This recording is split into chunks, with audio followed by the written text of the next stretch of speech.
You're listening to TFM. Want to join in the conversation and share your thoughts on this episode?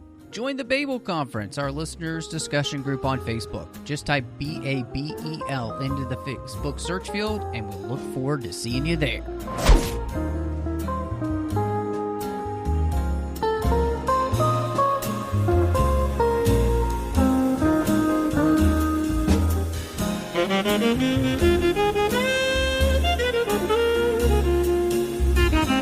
Hello and welcome to TFM's local watering hole, and let's get ready to rumble, because we are here. I'm one of your hosts, Matthew Rushing, and with me, as she is every single week, is, well, fighter extraordinaire, Christy Morris. Yeah, I tried to go 10 rounds or 12 rounds with Creed, but couldn't handle it, so here I am. That's understandable. That's definitely understandable. And I'm real excited. We're going to be starting a new series here today as we lead up to the third Creed movie that's coming out in just a few weeks. And so we're starting today with Creed. But before we get there, of course, as always, we're always so thankful that you're joining us. It really means a lot that people listen and subscribe and all those things. We would really appreciate it if you would subscribe to the show wherever you're listening to this. So that way you get all of the episodes here in the 602 Club feed as soon as they drop. You can also interact with us on social media. We'd love your follow over on Twitter at the 602 Club.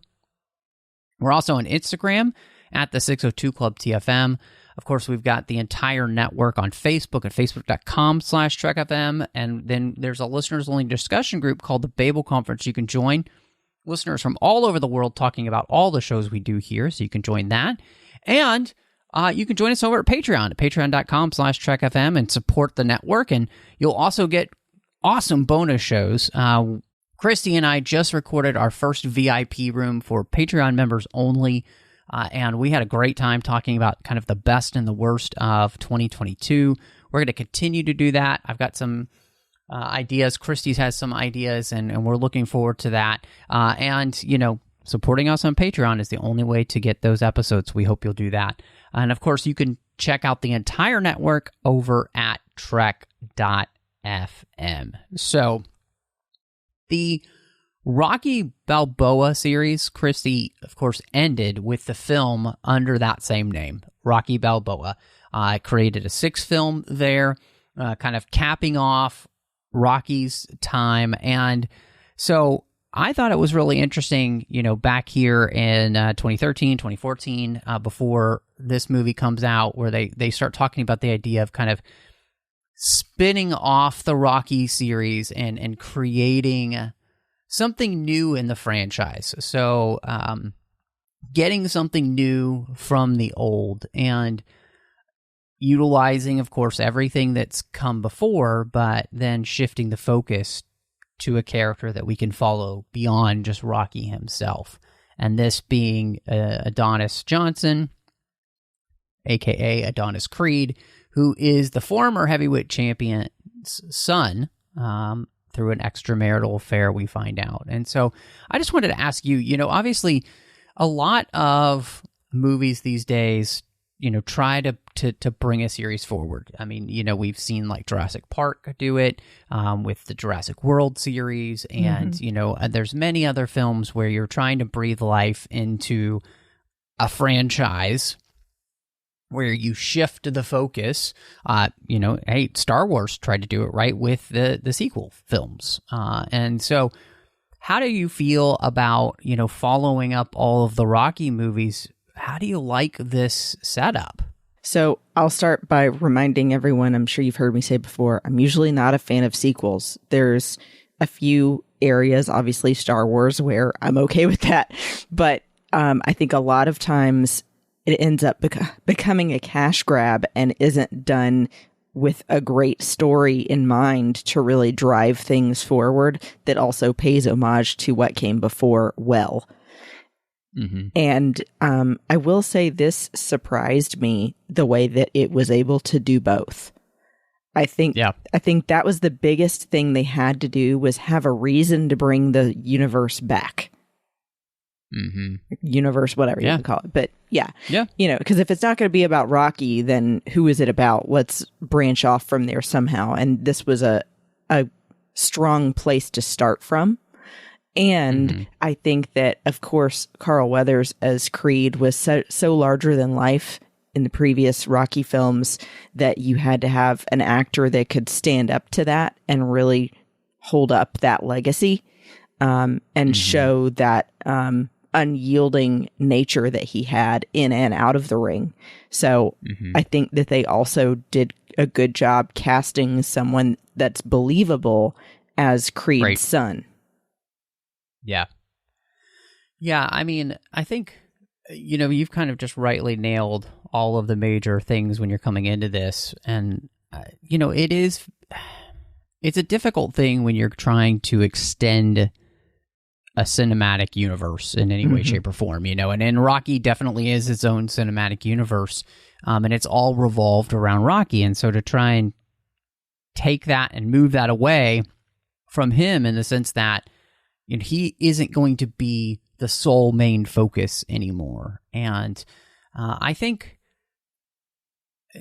one of the geniuses of this is that when you look at the history of the Rocky films, especially with Apollo Creed, you could see Apollo having chosen to have an affair at one point in his life. Yeah. And having, of course, a son from that extramarital affair. And I think what this movie, getting something new from the old, the best way to do that is to understand what came previously, to understand all the characters, to understand their motivations so well that you are able to then extrapolate something that feels as though it is just of course that happened. Like it's why didn't I think of that? Mm-hmm. And I think that's something that's really actually pretty special about this film is that, and I'll ask you this question because I think it fits here. Like, was there anything in this movie where it happened and you felt like, why? I mean, I don't know if that really congeals with everything that we've seen so far in the Rocky franchise or with the the other Rocky movies. No, I don't think there is. I think everything here feels like it fits naturally with what came before and that it's honoring that.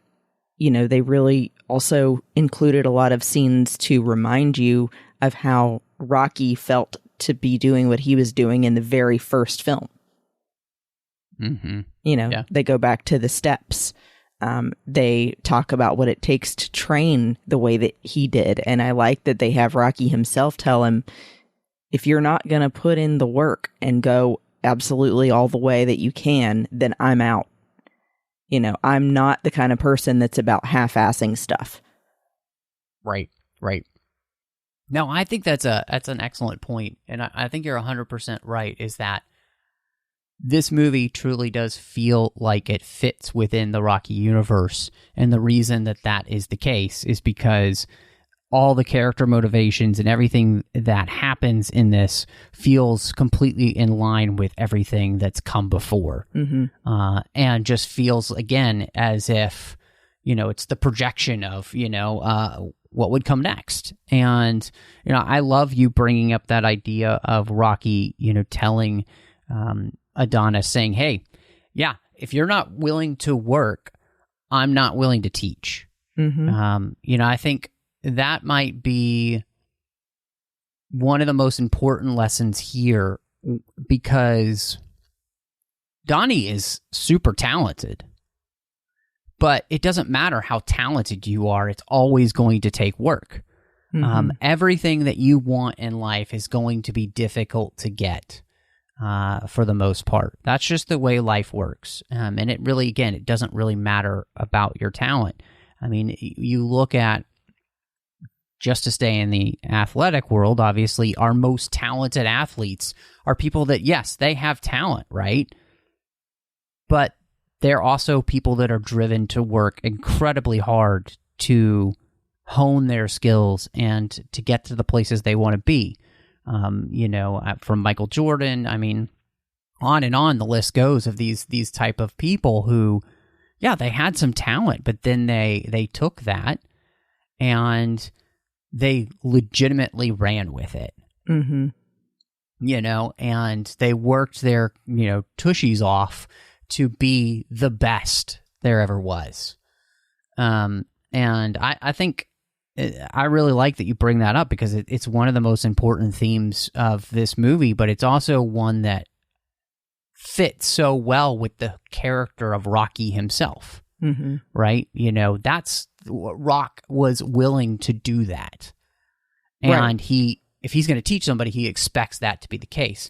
But it's also the same thing that, Apollo taught that to him. We saw that when Apollo was training Rocky, and Rocky had to learn a whole new way of fighting. And, basically he was going to have to put in the work if he wanted to be able to fight again. And so I think that's just really, really smart. And to build on what you're saying as well, I think the other strength it really has is that they stick to something that is part of the real boxing world outside of movies, which is that it's a very grounded, gritty, hardworking group of people in order to even get anywhere close to big publicized matches. I mean, sure. Or whatever you call, matches. I was like, I'm not a boxer. I don't know what they call them. Yeah. Are they matches? But there's levels to it, and it takes years of hard work. And just because you have talent doesn't mean other people don't have just as much and aren't going to immediately knock you out when you get in the ring with them.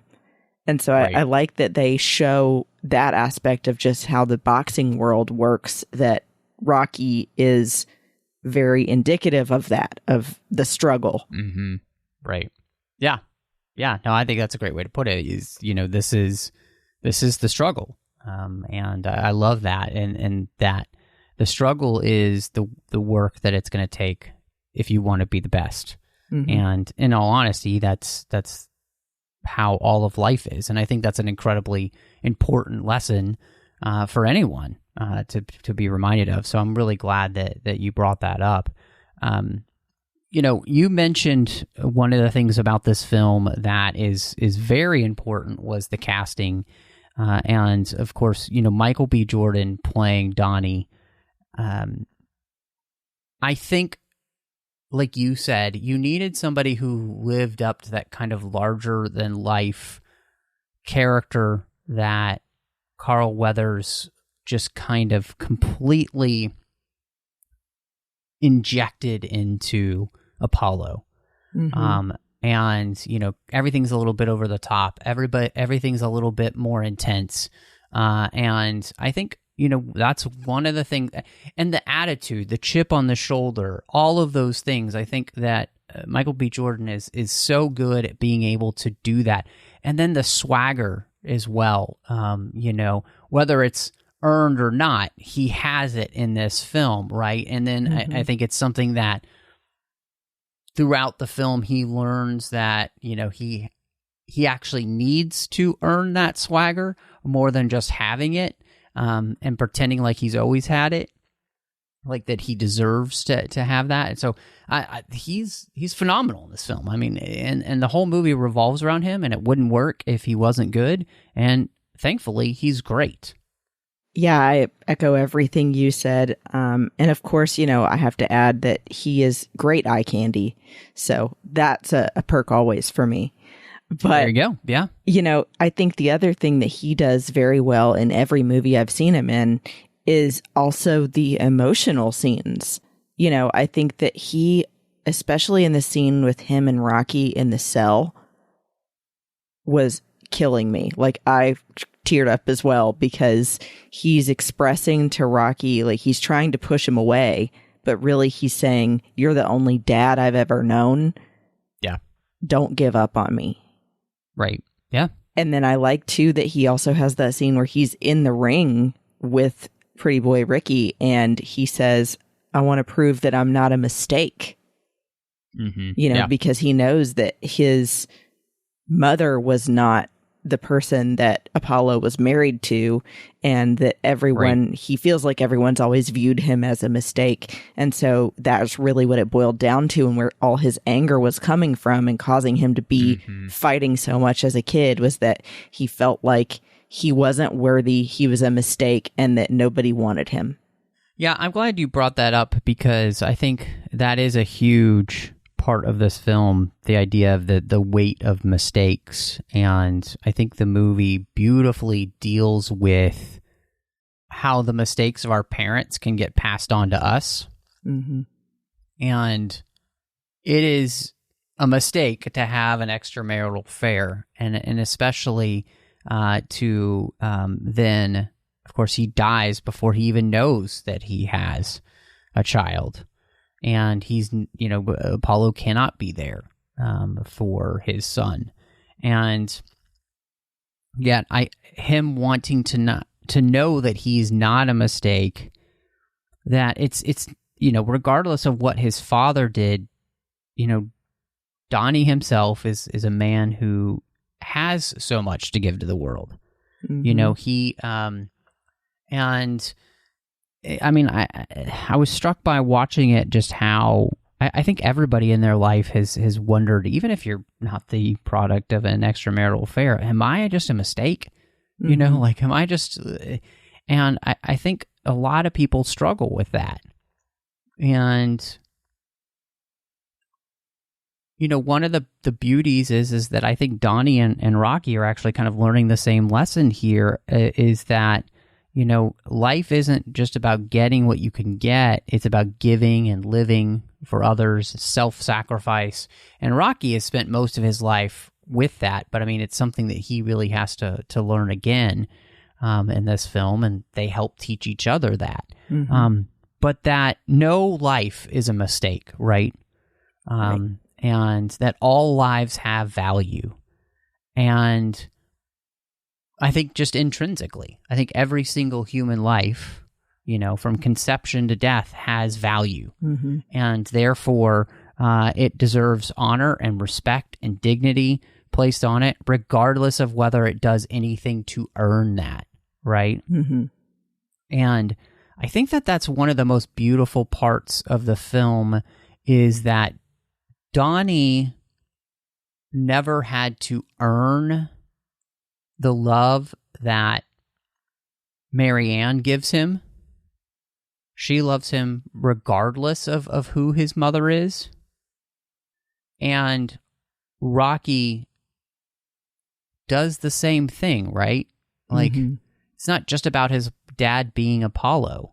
I think Rocky, and we know this, he just has a heart for people. And so I think there's something so beautiful about that. And it's really deep, and it's even hard to just try to get your mind around it, and I think honestly put into words the idea of the deep heart hurt of feeling like that you're a mistake, but then learning that you're not.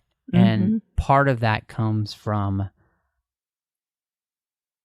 everything that happens to him in this movie, from the beginning of Marianne taking him in, showing him, just wonderful grace and mercy, even though she nobody would say to her that she was wrong for, rejecting the offspring of her husband's extramarital affair. Right. It's just, again, it's even talking about it, I feel like it's a very difficult thing to kind of put that psychology into words. And yet, as you watch it on screen, I know I resonated deeply with it in a way that I'm having even a hard time articulating. Yeah, I mean, it's amazing that it resonated that well with you. I think, it's again a testament to what we were saying of them choosing Michael B. Jordan for the role of Adonis.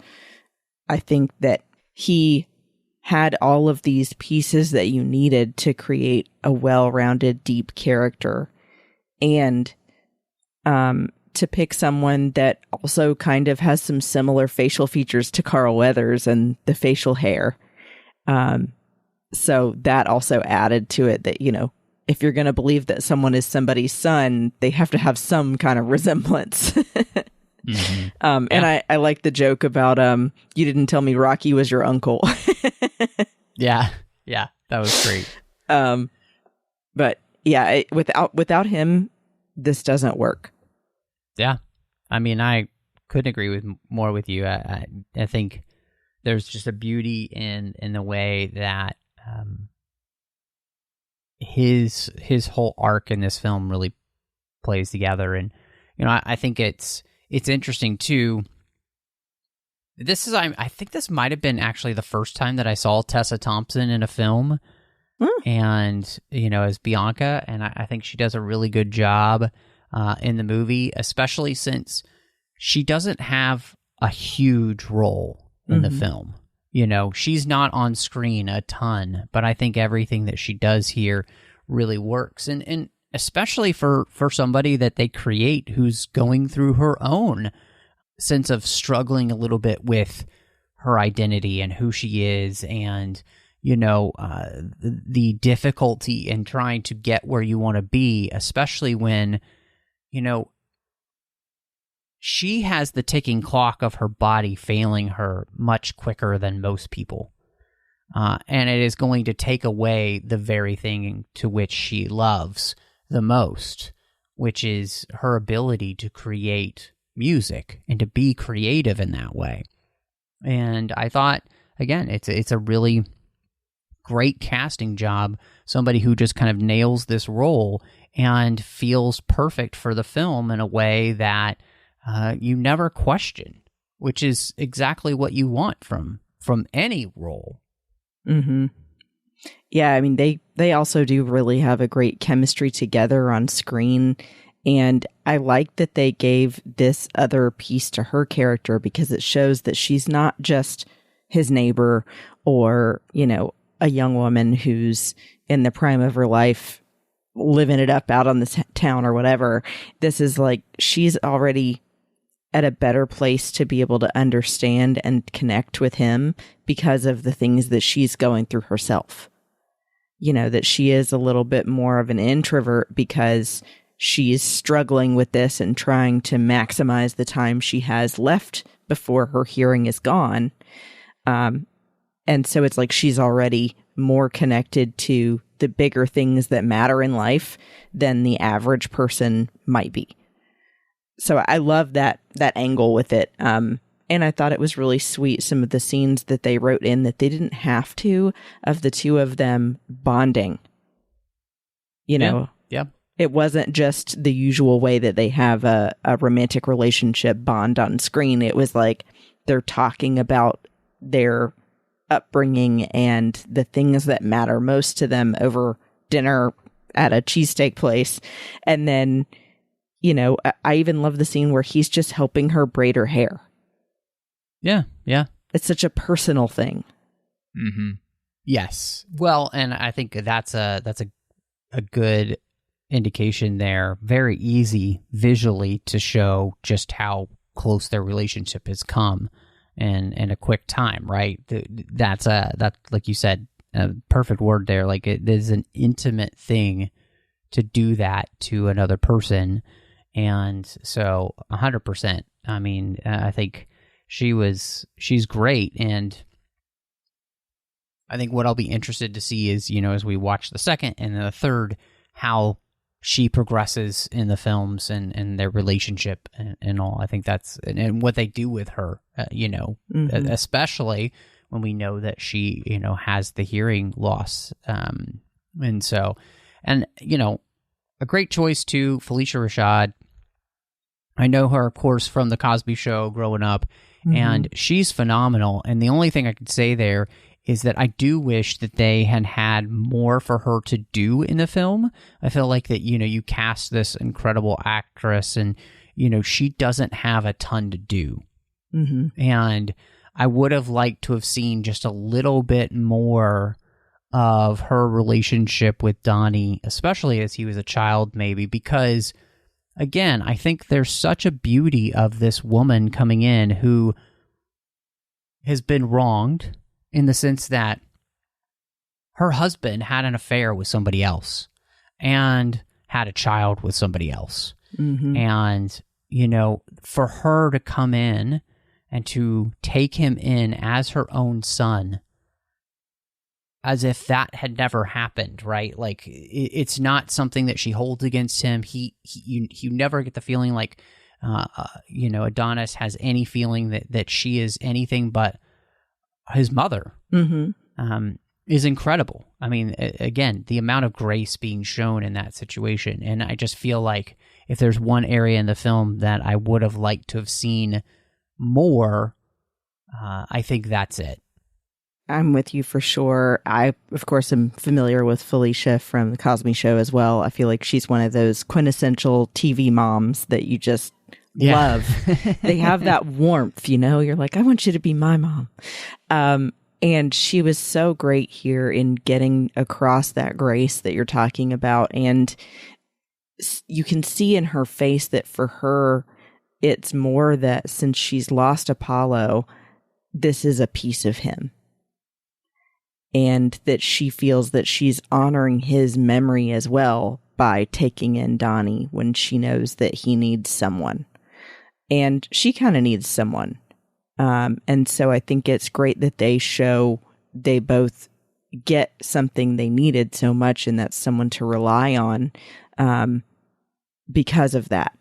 And I do wish she had had more to do. I think that maybe they could have handled it a little better, that she was unhappy with him going into the same career as Apollo by having that distance last a little less long. And maybe had her actually show up in person to give him the shorts that she sent him. Would have been nice. Yeah. No, that's a great point. I think that's actually a perfect, and you know, not to be somebody just to rewrite the film or whatever, but yeah, I think that's absolutely something that would have made the movie better. Is that kind of scene, and to in every way, shape, and form to know that she's in his corner like that. Mm-hmm.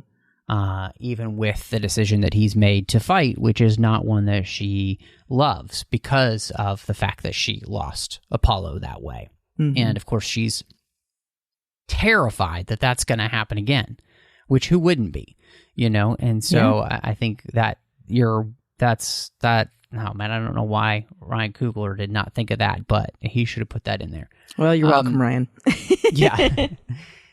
Tony Bellew playing Ricky Conlon, you know, I think what's interesting about him is that, you know, a lot of the villains, quote unquote, in the Rocky films, you know, became so iconic. Apollo Creed himself, Mr. T, you know, Dolph Lundgren there in 4.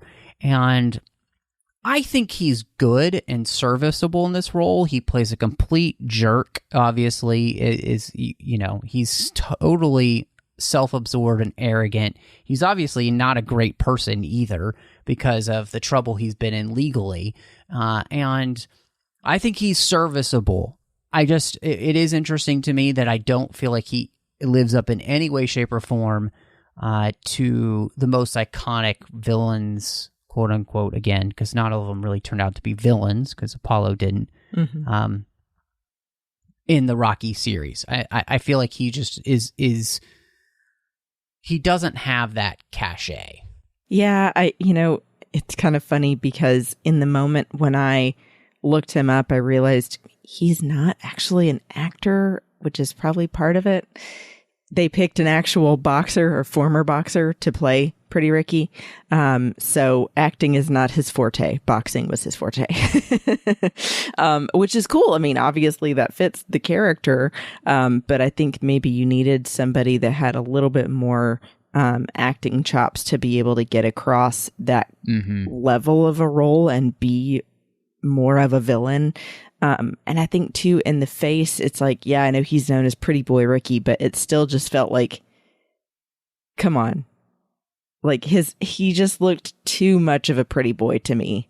Like a guy that has never even had to train hard because his face is still so like baby soft and perfect looking, you know? Because I would feel like if you've really been through punched it in the face. Yeah, you would have been punched at some point. Oh, nope. He's that good, Matt. No one's ever gotten him. Yeah, no, I 100% agree with you. And I think, again, he's serviceable. But I think if there is kind of any fault in this film, I do think that it's that he is just not quite as memorable as those other iconic versus battles for our hero. Yeah. And so, well, you know, we talked a little bit about this idea of, because we were talking about, you know, getting the old for the new, but obviously bringing Rocky back is a huge part of this. And I this is the question that I had, because I've seen this movie before, and I feel like this movie utilizes Rocky to perfection as that aging mentor who comes in to train the next generation. And in many ways, this is exactly what I kind of expected from The Force Awakens with Luke, and then we didn't get. And to me, again, when you're bringing back an iconic character who's working to pass the torch on to another generation, this is what I expected coming into The Force Awakens.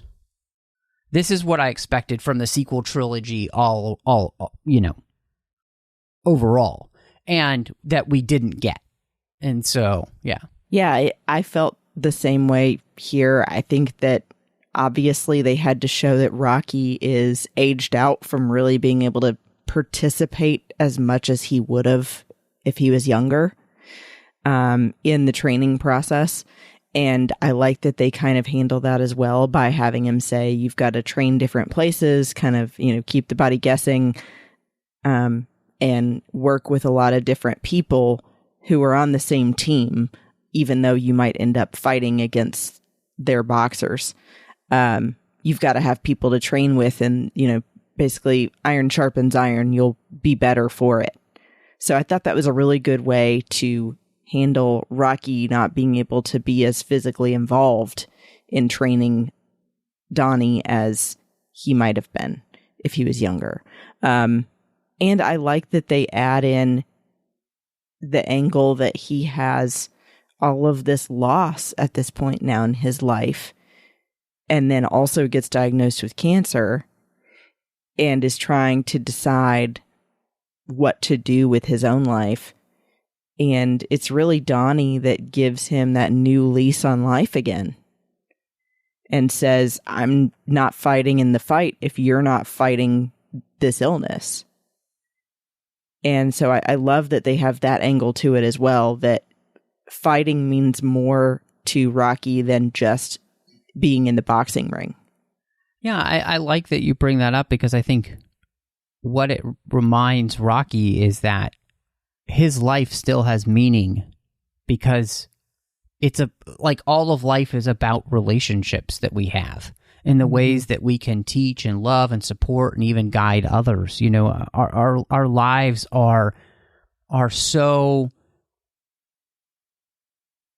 identified with the relational circle that we have. And, you know, in many ways, Rocky doesn't really have a relational circle anymore. He's lost Paulie, he's lost his wife, and he's kind of lost touch with anybody in the neighborhood, really. He runs his restaurant. He just seems to kind of go to work every day.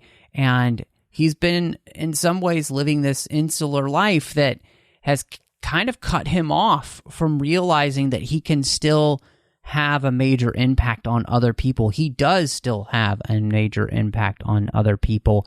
And he has the ability here to give people so much more than as a boxer, right? Mm-hmm. Like, he gets to be the father to a boy who never had one and help him become a man. Mm-hmm. And I think there's just something so beautiful in that, because in all honesty, in our world, there are so many kids who are in need of strong father figures that will never have them. And just because you don't have children doesn't mean that you can't be that type of figure and person in another person's life. And I think I love that Rocky is still learning lessons here, you know, and so that life is important from beginning to end. And I just, again, the way that we bring him back in this film and the way that we utilize him is, in many ways, again, to compare to the sequel trilogy of Star Wars, is kind of what they were going for, right? Rocky feels washed up. He feels like he's not needed anymore. And what happens? Somebody comes in and he realizes that his life still has an incredible amount of meaning for other people, to be able to give everything that he has to other people and help make their life better. And so that it's not just about you, it's about what I can give to others. And there's just something so awesome about that, especially, I think, in a world that we live where everybody just seems to be out for what they can get, and everyone is just another commodity to be used, you know, another brick to be put in my wall to build whatever it is I'm trying to build with my life. And it's so wonderful that we're taking this older character and we're still giving him character arcs to move through. And he's not just a tool, you know, or he's not just like, hey, look, Rocky's in the film. No. Which crazy is that this movie gets to be just as much about Rocky learning something as it does Donnie, which is phenomenal. Yeah, I still think this is the biggest and most valuable thread through this entire movie, and that's the role that Rocky still plays and the way that he got to be like a father figure for Donnie, because that's what carries everything else. You know, Donnie is not going to stick with this if he keeps feeling like he's a mistake and no one's in his corner backing him up and encouraging him to keep learning and getting better. And so Rocky had to be there. And then by the same token, Rocky wouldn't have accepted chemo for his cancer and wouldn't have decided to really embrace life again. He would have just continued living the same day all the time and died, unless he had Donnie there to encourage him to look at life differently. So yeah, I mean, it's like they depend so much on each other, and it is a perfect example of how, regardless of whether or not someone has children, that they can be a role model for someone else. I think the beauty of it is that they each help save each other's life. You know, because without Rocky, most likely what's going to happen to Donnie is that he is probably going to hurt himself and possibly be killed in the ring. Without Donnie, Rocky might not even have realized that he had cancer until it was too late. Oh, true. And it is them being together that this, you know, he's putting himself under more stress, and that kind of causes his body to react. And so I think there's something really awesome about that, is just how important it is for us to be there for one another. That's what life is all about. And I think it's really an incredible thing for this film. And I think it's one of the things that makes it so strong. And, you know, it's interesting because you can see the real parallels here between what the character of Creed is going through and that what Killmonger goes through in Black Panther, which of course same director, and some similar story point threads. So I think that's really interesting. Well, the other thing that I love about this film, and I think it's a key and it is the key to the whole thing in a lot of ways. Rocky tells Donnie that you can't learn anything if you're talking. And I just love this because too many of us, and I put myself in this as well, we're so busy trying to show how much we know or disregard other people who actually know more than we do. And the key is listening. And because, if you're talking, you're not listening. And listening is actually the best way to learn. Just shut your mouth and listen to what somebody who actually knows what they're talking about has to say. And that's a big key in this movie because, Donnie talks many times about how he's self-taught and everything. He thinks he knows it all. And when he finally gets his butt handed to him that first time in that ring there at the gym, he realizes he does need somebody to teach him. And sometimes it really does take us getting knocked down to realize, oh yeah, I don't know everything. And no matter how old you are or who you are, you're never going to know everything. There's always going to be somebody better at you than something. And so it's probably better if you spend most of your time just listening instead of talking. And I absolutely loved that because, Rocky also says, time takes everybody out. Time's undefeated. And we only have so much time to learn and to grow. And what is it that you don't know? Go find somebody who knows it better than you and put yourself under them to learn.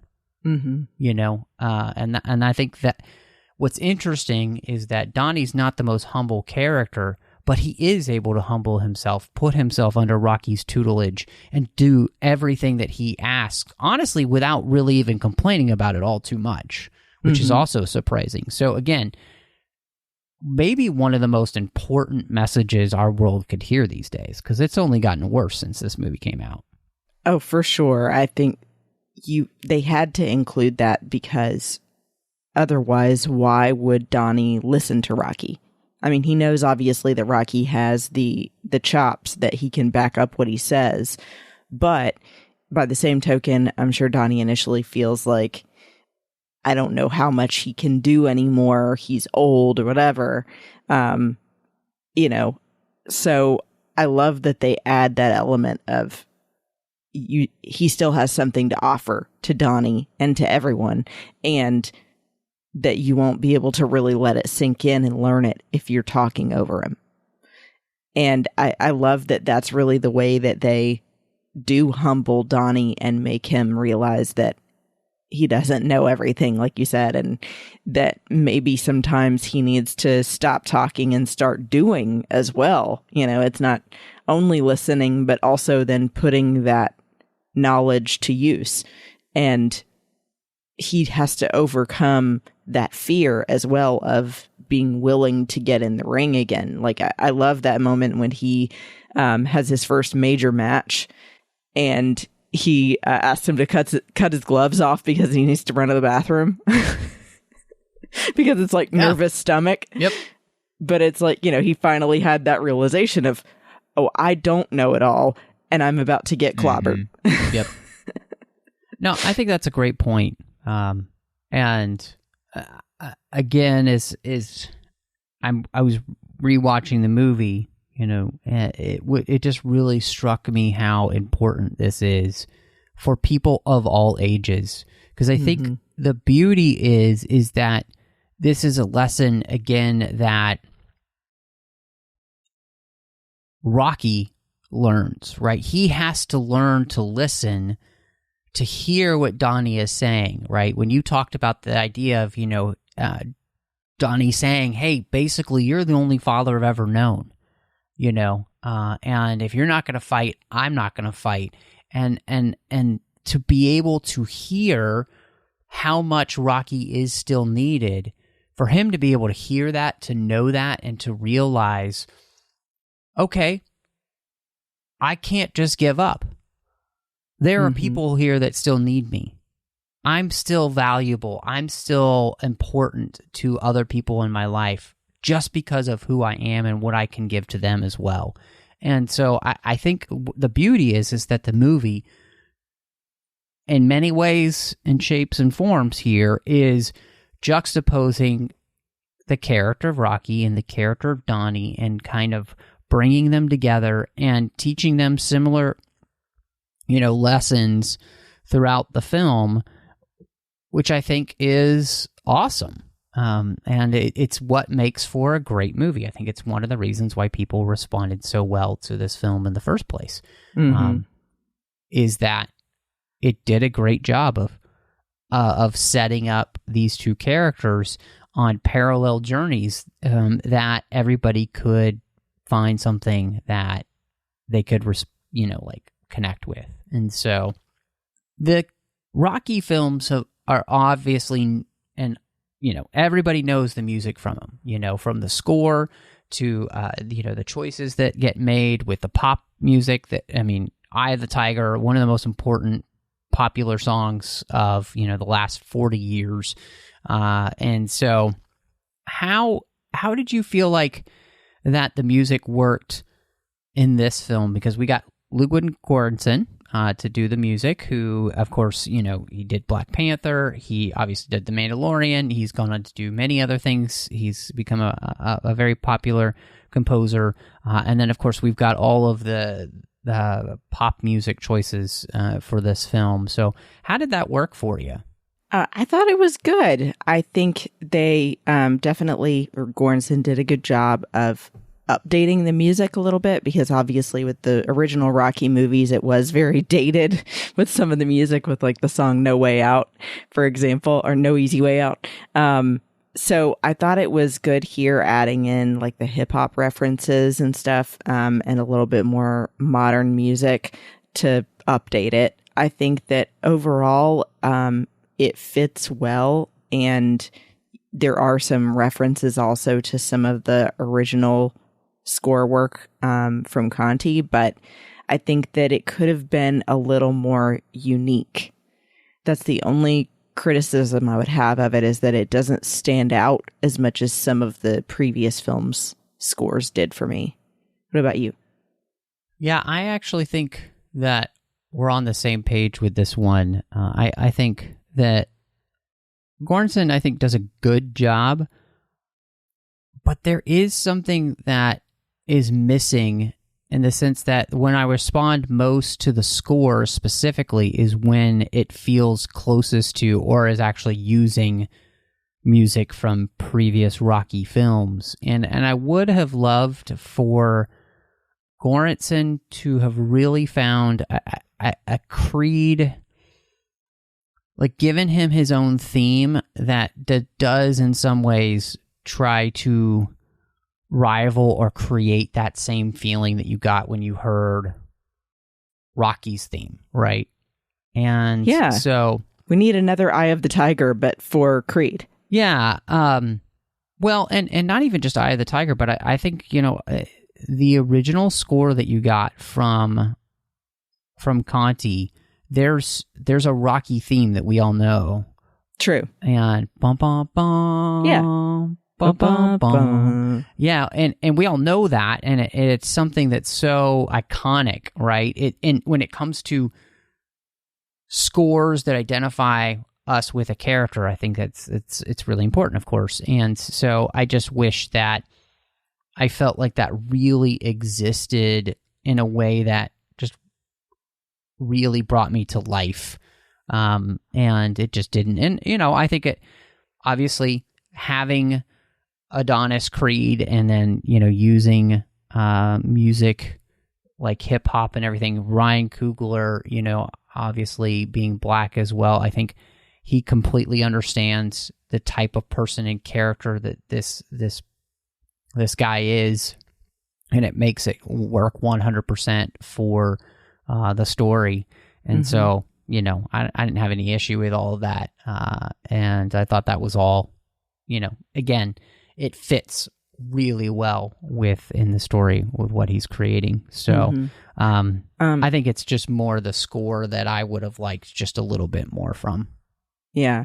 The one thing I was going to add that I just remembered was there was one song that stuck out to me, but it wasn't the song that I wanted to. I really want the new Creed to have his own theme that's as powerful as Rocky's. I'm with you. Yeah. I do think, though, the song Don't Waste My Time that they played when Pretty Boy Ricky entered the ring was really good. And I told Michael, my husband, I was like, I don't know why, but rap sounds so much cooler when it's in a British accent. That is funny. Right? So. Yeah. Well, I'm so excited that we're doing this series. Just as for everybody, I've actually not seen Creed 2. Me either. So I'm actually really excited to, go into that one and then be able to get to part 3. And I love that we're doing this series. So we've pretty much had mostly nothing but good things to say about Creed. And so, Christy, what are you going to rate Creed? So I got to say, after I watched this, which was my first viewing of Creed, I felt like I needed to go sign up for a boxing class. It renewed my love, I mean, as if it ever went anywhere, but renewed my love for the Rocky franchise again, and really kind of makes me want to then start from the beginning and go through all of them in order. Although we've done most of them, I don't think I've seen Rocky Balboa yet. So I do think, though, that this holds up so well against the other films and really honors what came before and had somewhere to go that didn't feel like just a cheap way to make another movie and capitalize on the name. So I was really impressed and overwhelmed with emotion with the big scenes here. And I give it a 4.5 out of 5 Golden Gloves because I found out about Golden Glove boxing. Nice. So I think that this is one of the most perfect examples of how to take a previous series and shift the focus. Mm-hmm. It's almost perfectly done. I think there are a couple of places where we talked about some things that weren't as perfect. And the only other thing that I would say about this film is that it probably needed to be 10 minutes shorter. I think the movie is a little bit long, and I would have liked to have seen some shifts and things so that, again, we gave a little bit more time to Mary Ann, and I think there were just some ways that we could have cut this movie down a little bit, even just by 10 minutes, and still had the same exact outcome. But, I think it's a phenomenal movie. It, like you said, it's emotional where it needs to be emotional. I think it fits perfectly within the Rocky franchise. And so that, if you watch 1, 2, 3, 4, skip 5, go to Rocky Balboa, and then hit Creed, this feels completely in line with everything that you've gotten in the Rocky series so far. And it feels like a absolute perfect extension of what that series was. And so I'm really excited, of course, to get to Creed 2, but I'm going to give this 4.5 out of 5 stars as well. And in fact, I would have given this 5 stars probably if it had been about 10 minutes shorter. And had better music. I think, again, that's a place where I would agree with you. If it just had a theme that I was humming in my head coming out that was Creed's theme, that felt reminiscent of the Rocky theme, but was its own thing, oh yeah, that would have totally nailed it for me. So, yeah. Mm-hmm. But a great start here for the Creed series for us. 4.5 out of 5 for both of us. But Christy, it's now time for our recommendations. So what would you like to recommend to everybody this week?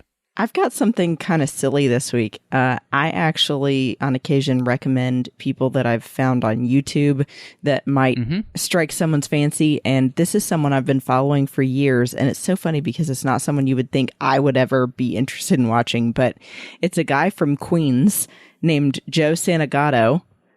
And he started on YouTube just making funny videos of doing like Mad Libs with his brother and playing board games with his family, and grew from there. And they're just a really entertaining group that are very down to earth. Like I said, Queens through and through have the accent and everything, but they're so funny.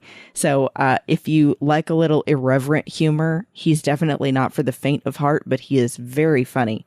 So check out Joe Santagato on YouTube and his podcast, The Basement Yard. Nice. Yeah. Well, I'm going to recommend, so as we're recording this, it is actually 80 years since Casablanca came out. And Wow. if you've never seen Casablanca, it's my favorite movie. It's also, I believe, the best movie ever made. So I highly encourage you that if you've not seen it, it's the perfect time to go check it out. It just came out in 4K, so it's a good time to watch it. It looks gorgeous there. And if you have seen it, it's still the perfect time to go back and rewatch it. And so, well, Christy, if anybody wants to catch up with you, which I hope they will, outside of the 602 Club, where would they find you? You can find me on Instagram and Twitter at BestBinBell, and I will have the pleasure of telling you that we're bringing back Sabers and Spells. Finally, Amanda, Teresa, and I got our act together. We decided we miss each other too much. It originally was a finished show, but we had to bring the gang back together. So check out Sabers and Spells on Instagram, Twitter, and of course your podcast app of choice. And of course, then you can find me on Facebook as well in the Babel Conference. And what about you? Well, I am all over social media under the name Matt Rushing02. Best places to interact with me: Twitter, Instagram, Letterboxd, Vero. Please follow me and interact with me. Any of those places would be great. You can also find me, of course, outside of the 602 Club, doing a bunch of different shows. One is Literary Treks, about the books and the comics of Star Trek. The Orb, about Star Trek Deep Space Nine. Chris and I just started our 30th anniversary rewatch, so you'll want to check that out. We've got Warp 5 doing the 20th anniversary rewatch of Star Trek Enterprise. We've got Saddle Up about Strange New Worlds. And you can also find us over on The Artificial Tango, talking about Star Trek Picard, where Season 3 is just about to drop in February. So you can also find me over on the Nerd Party Network doing a couple of shows. One is completed. It is a show called Owl Post. Did that with Drea Kaufman, and we talk about every single chapter of the Harry Potter series, one chapter at a time. And then the great John Mills and I are talking about Star Wars every week on Aggressive Negotiations. But thank you so much for joining us. And y'all come back now, you hear?